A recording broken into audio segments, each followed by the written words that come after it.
Ramsey. By my side is the writer and director of this second feature, isn't it, George? George Jakes.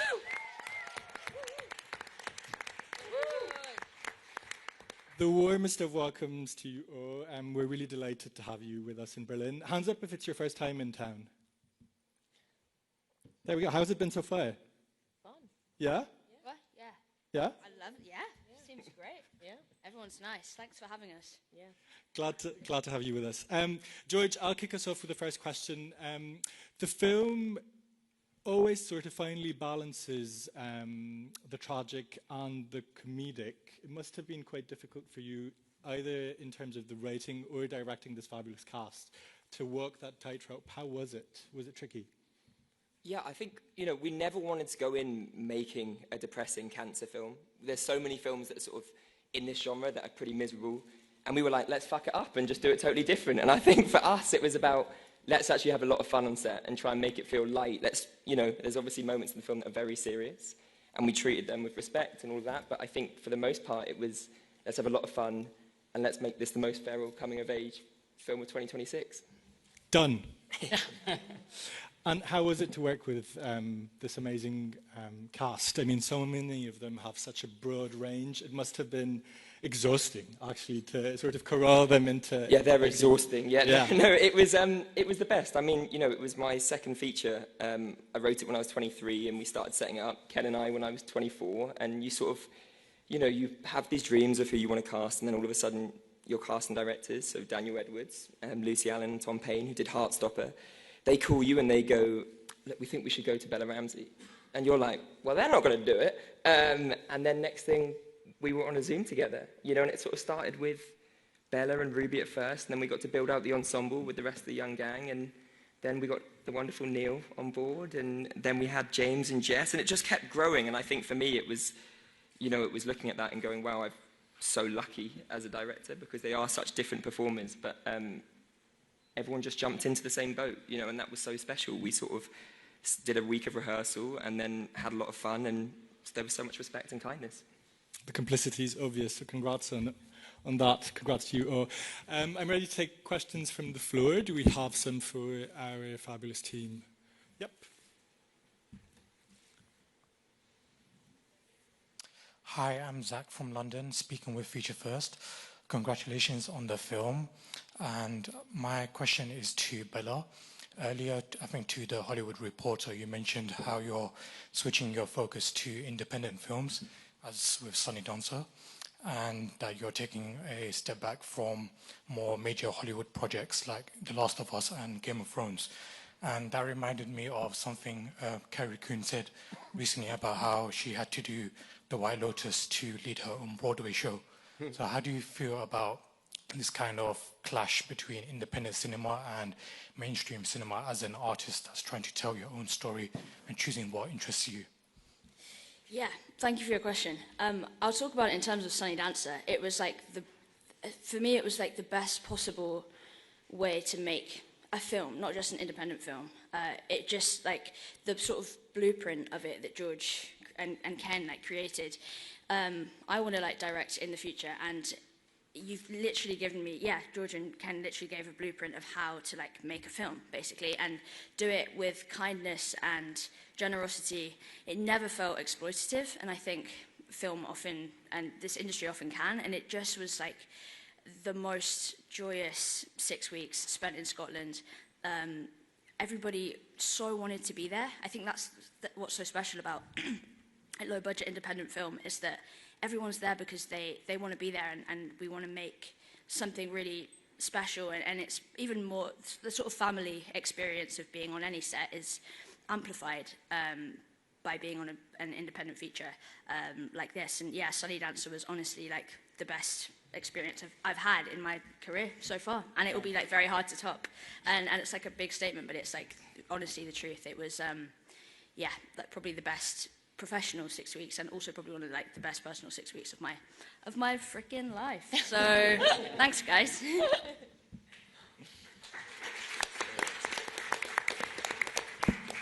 We've got a second question up in front. I have a question to the director, George, and maybe Neil or Bella. I was wondering if you guys consider your art political, and if so, how can movies these days help fight the rise of fascism in Europe and America? Yeah, I think sometimes the most rebellious thing you can do is be optimistic, and we wanted to make a film about joy. I think, there's so much going on in the world right now, and I wanted to make something that really takes you somewhere else. And, we don't get to see films about joy that much anymore, and that's the heart of this. It's a film with so much love and so much fun. Yes, it's a cancer movie. Yes, all of that happens, but actually it's about this young girl played by Bella who starts falling in love with the world again, and maybe we all need to do a bit more of that. Neil, do you want to jump in on the politics of joy? Well, I think we live in a strangely algorithmic and divided world right now. And so as artists, I'm always interested in doing things that are apolitical, because we're all, as humans, wanting to connect in some way. That's why we experience things together. And so when you get to go to a film where you're caring about the people, you're caring about the heart of what's happening, you're watching this film of these young adults growing up under the umbrella of a world where some of them won't. And I think that is so touching and also kind of exciting and rebellious and horny. And it's fun to be able to witness that without having to process it through a contemporary lens, right? It is so current and yet timeless. So getting to spend time in strangely sunny Glasgow, Scotland. It didn't rain once, for the entirety of the time we were there. It cost us a fortune turning off the rain. And then getting to just hang out with these amazing people who've had illustrious careers and who are sort of starting their careers.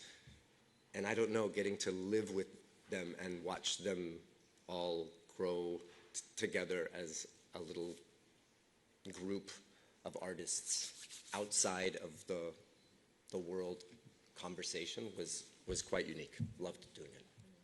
Thank you. Question over there. Hi, so I'm Luciana Della Bella from Topicus from Brazil. I would, first of all, congratulations to everybody. The film is marvelous, the director, and also Esther. Yeah. The music's marvelous too. And I have one question to the producer. How hard it was to produce it, to finance it, having such a young cast and maybe still also a very young director. How was it? How hard was it? And for the marvelous young actors and actresses, I wish if you could tell a story. What was the most difficult and the most special thing for you doing your parts? I mean, in terms of putting it together, the independent film landscape is a challenge, right? Especially a kind of ambitious second feature film. But George Jakes is the sunshine. He brought the sunshine to Scotland. So working with a phenomenally talented filmmaker, what a great start. We brought the project, basically just George and Bella and the script to Cannes in 2024. To the market, and the market wanted the movie. So the landscape was quite flat at the time, but we did a bunch of pre-sales. So across the pre-sales and the UK tax credit, which does make a difference, believe me, we had 89% of the movie financed from the marketplace. And then Screen Scotland, being a Scottish-based producer, they were interested in the project. We were able to shoot it there. So it was maybe a bit more straightforward than it might appear. But talent attracts talent, I think, and George is phenomenal. He wrote a phenomenal script, so phenomenal creatives, talent, actors, musicians, everybody, top to bottom, cast and crew, came together. So it's always hard, but we had a lot of great things going for us and a lot of support, and then the momentum just snowballed. And then I think we all had some fun making it. So. Oh, yeah. We have next question in the middle. Yeah. Hi, I'm Mary from the German Public Broadcasting, ARD, and I just want to go back. Like, I have a question for you, SD Hayem, but first, I really liked the film. It made me tear up, but it's embarrassing to say it's not political. Without proper health insurance, I wouldn't be here. I had cancer myself, then I wouldn't be here and couldn't do the job. So the film is political, and this festival must be political. But my question for Esjeheim is, what project are you looking forward to? I mean, you've been acting, you've been doing music scores. What is next up? What is scheduled? And is there something creatively you're looking forward to show people? Thank you for your question. I want to be the composer for George for the rest of my life. I think that's what I'm most looking forward to. I had the most amazing time scoring this movie with my partner. I had the most amazing time. I love making music with my sisters. I want to do that for the rest of my life as well, till I'm well in my 80s and my 90s, hopefully. But yeah, I'm looking forward to just making more music and having fun, and and being in Berlin is so much fun, and I love being here, and I feel so honored to be amongst this cast and crew, and I really do just I love George. I want to be his, his main... It's mutual. Yes, for the rest of my life. But yeah, thank you for your question. Thank you. We've got another question in the front. Hi, I'm Anna from Public German Television ZDF. Thank you for this wonderful film. I have a political question to Neil, to you as a US citizen. How do you dare to criticize your government, and do you think that the democracy in the US is in danger? Wow. I'm not positive that this... I really am here mostly maybe it's in not honor completely of relevant Sunny to the Dancer. film. Yeah. I make my own choices as a performer, as an artist, to do just that. Like, what I have done a lot of is hosting the Tony Awards and doing a situation comedy and the Smurfs movie. And so I like to make sure that I feel more the jester in the castle. And so while I have my own political opinions, which are my own, I think as a performer, especially in this kind of movie, it's trying to be as inclusive as possible to as many people as possible. So I never read this script as a political statement. It was much more about a human growing up and having realizations about themselves singularly, and friendship and love. And so that sort of belies a political construct. Actually, maybe I'll pick up on that. Earl or Jasmine, when Neil talks about realizations about yourselves, your characters also go through quite a journey in the film. Do you want to speak to what you discovered about yourselves through your characters here? Yeah, as soon as we're on set, I don't know what happens, but you just regress into a kid. It's mad. I'm 25, and I'm making jokes that I hadn't made since I was 17, and wouldn't dare do anywhere else, And it's happening again. We go away and we don't see each other, and we come back, and it's just we just fall back into this thing where, and I think that's what's beautiful about the film. That's what's been captured is joy, and I think kids probably don't even really go to camp anymore. They just stay inside playing video games. And it's kind of mad that this film is nostalgic because a lot's changed. Yeah. I will say, for me, I discovered that this whole camp environment, as in the activities and outdoor stuff that we did all together, it really helped me in a way. I similarly didn't really have that much experience growing up in many summer camps and hanging out with friends and that. So it was really fun to do that on set. Some might argue that being together is political enough. Take another question in the back. Hey guys, Max from London. Firstly, congratulations on such a beautiful film.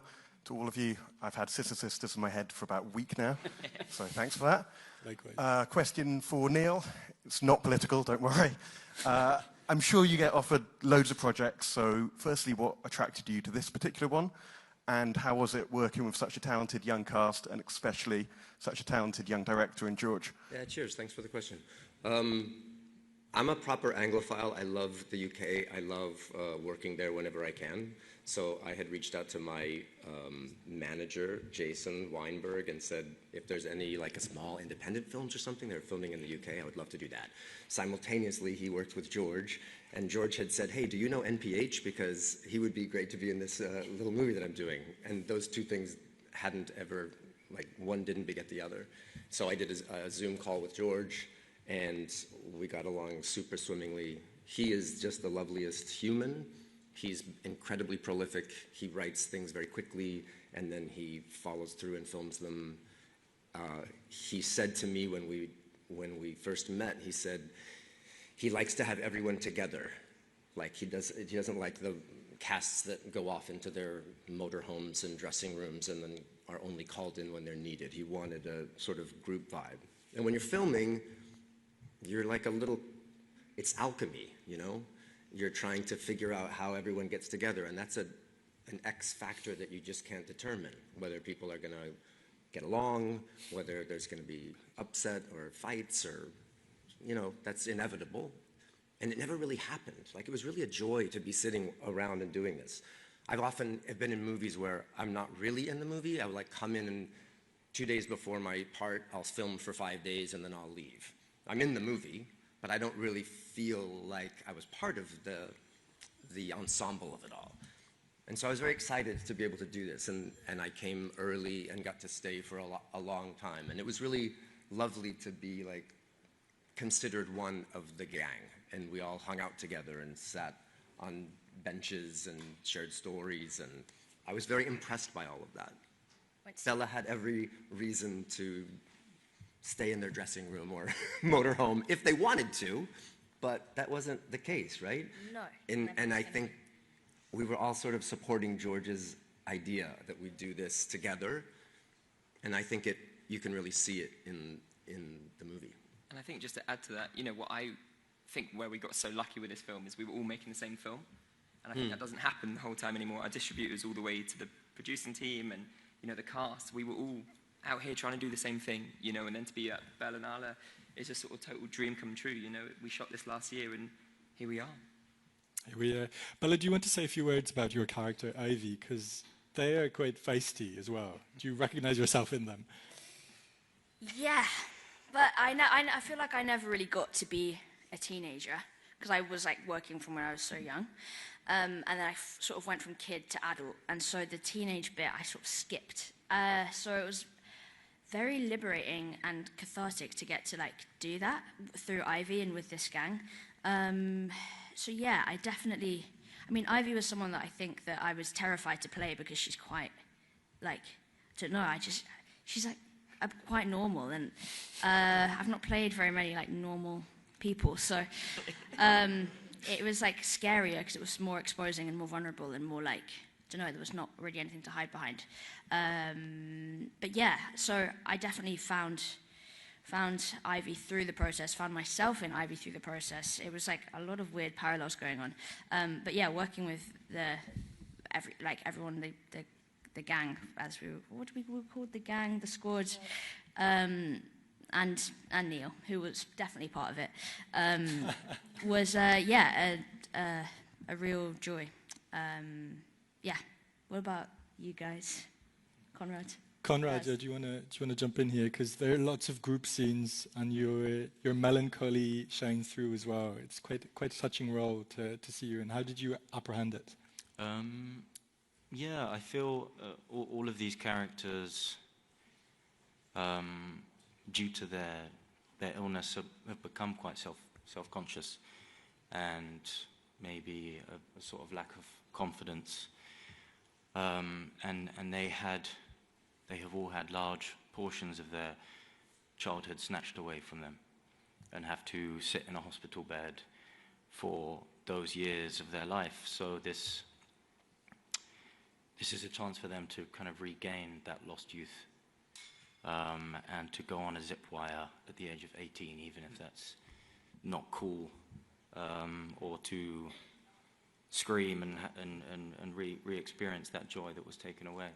I've kind of gone a bit off the question, but yeah, what did I look? Yeah, I think I'm quite a quiet person, and I brought that into the character, and to do with the self-conscious nature. Yeah, there was bits of me in it.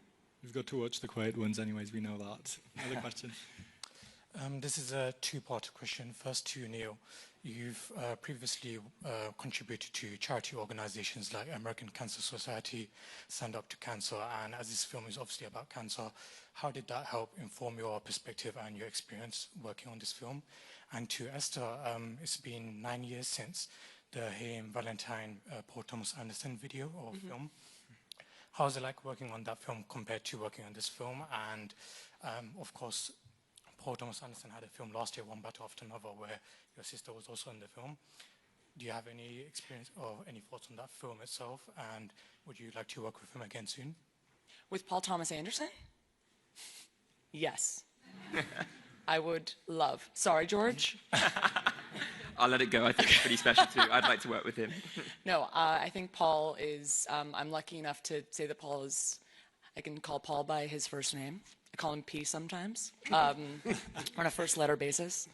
No, I think Paul is one of the greatest directors of not just our generation, but of all time. And I feel very, very lucky that I've gotten to work with him on most of the music videos for Hayam, and I sort of view him as kind of like my older brother. Sorry, Paul, if that's too much. And then George is like my little brother. So I've got two sisters and I have two brothers as well. But yeah, if Johnny Greenwood happens to want to retire, I will be right there for Paul whenever he would like. And yeah, my sister was amazing in One Battle After Another, and I'm so proud of her, and I'm so proud of both of my sisters, and I'm so excited to see what Alana does in the future. On to you, Neil. Cancer is a very serious issue, very important. I think it's worth discussing because the earlier you can talk about it and the earlier you can detect it, the larger percent of a chance that you can have of stopping it, right? And so keeping the conversation alive is great. I never really considered this a movie that was laden with like cancer as an overlay. I found it much more an interesting British ensemble movie about kids growing up. And then I think the sucker punch of the realities of cancer are what are so impactful. When you watch it, you forget that it's happening, and then you realize that it's happening, and it really hits hard. George told me his own personal stories, and I found those very moving. And I'm sort of parroting what you had told me, really, which was this was a movie taking place at a cancer camp that has nothing to do with cancer, and you've had your own, familial situations with cancer, and so I was just really impressed by that idea. And then I get to play the head of the camp, who's trying very hard to be dad joke, silly, fun, to not have that own the conversation. And yet through the movie you get to learn a little bit more about my backstory. So again, it allows the pathos to bubble up when necessary, but it doesn't need to feel like a movie that's specific to that. And I think just to touch on that as well, when I was writing, my mum was diagnosed with cancer when I was 15, and she survived, and we're very, very lucky. But I worked a lot with Teenage Cancer Trust, where I'm an ambassador, and I spend a lot of time with young people on the wards and would sort of go around. And what you sort of find is they'll tell you stories about when they're racing up and down in their IV drips, and they'll be doing chemo in Jordans and Ed Hardy jeans.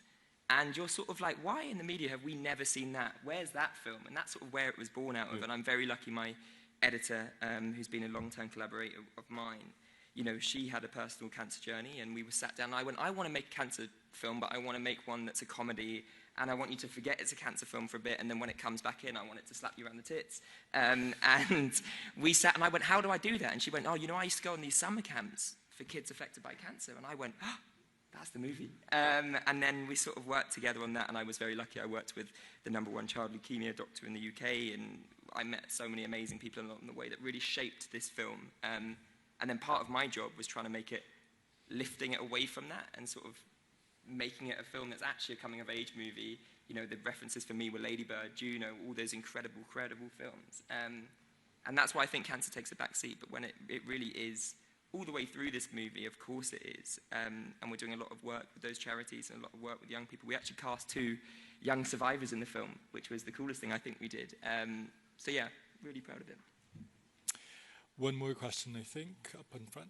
Just a quick question about the city you are in right now. I mean, coming of age in Berlin means something completely different than probably compared to the rest of the world. Are you guys planning on enjoying the infamous party scene in Berlin this weekend? If so, where are you going to go? I was so waiting for that question. Definitely not. Well, my sister actually lives in Kreuzberg, and my mum is German. And so we know the city quite well, so we've got lots of fun things planned, I think, over the weekend. George has organised an after party until 4 a.m. today. No, tomorrow, I guess. That's not late for Berlin. Yeah, that's just starting. And then probably Berghain afterwards, knowing us. Yeah, we're going to have fun. Fingers crossed. And Jazz, and Conrad, are we going? What are we doing tonight? I'll see where the night takes me, to be honest. Yeah. I don't know. Any final questions from the room? If not, I wonder whether the cast would indulge me. Could we get a rendition of the Thumbs Dance? Because I'm obsessed.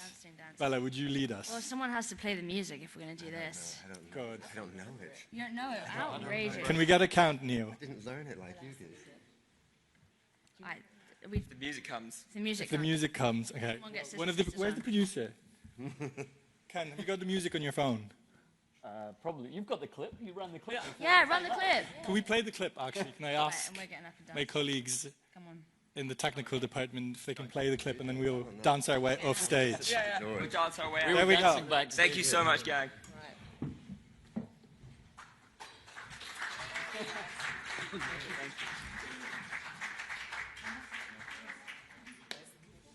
Yeah, we'll get a picture and then the clip will start. All right.